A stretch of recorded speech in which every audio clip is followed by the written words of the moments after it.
want to ask a quick question though, because Theo played for Jordan Ott in Brooklyn as assistant. What do you think of the move? You like him? No, it's crazy, bro.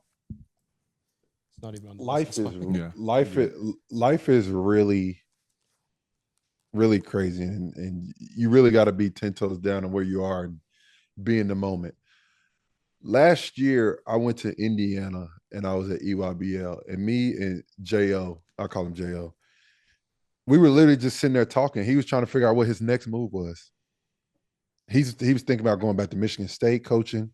He didn't know what, because he was with the Lakers, and he had left the Lakers.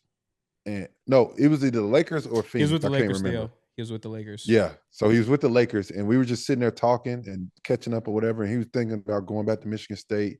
He didn't know if he wanted to go back to the league or go to college and just do that, have a little stability. And then he gets to Cleveland. Kenny gets to Cleveland. He was with Kenny, with me and Kenny in Brooklyn. And then you find out a year later, the motherfucker's the head coach for the Phoenix Suns. It's crazy. How crazy is that in a year span?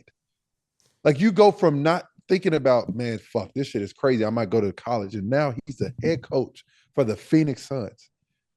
I mean, really good dude, really personable, can talk to anybody. For him to be a head coach now, I'm very excited for him. I think he's going to do a good job.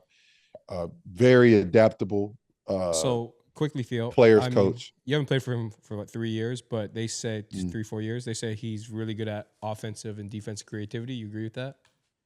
Yeah, that was his thing. That was his role when I was in BK. I think he was the offensive guy when I was there. So he very smart. Like I said, he's a sponge though. Like he's not gonna sit here and act like he knows it all. He wants everybody to have a voice and be like, he worked with Joe Harris a lot when I was with BK, did a very good job with him, just figuring out ways to get him shots and make the star players better. So him understanding that, he understands what the star player is and who they are and how to make the people around them better. And I think that's what you got to have as a coach. Understanding, who your great players are. How can you get the people around them to play at the highest level so your team can succeed? So he's been there and done it at a high level. He's been there, done it at a high level, but he hasn't done it with that shitty roster that Phoenix has. But I will say this quickly. Changes, though. I just want to say this quickly, right? It shows the era that the NBA is moving to, because one of the first things Theo said is that he can communicate with guys.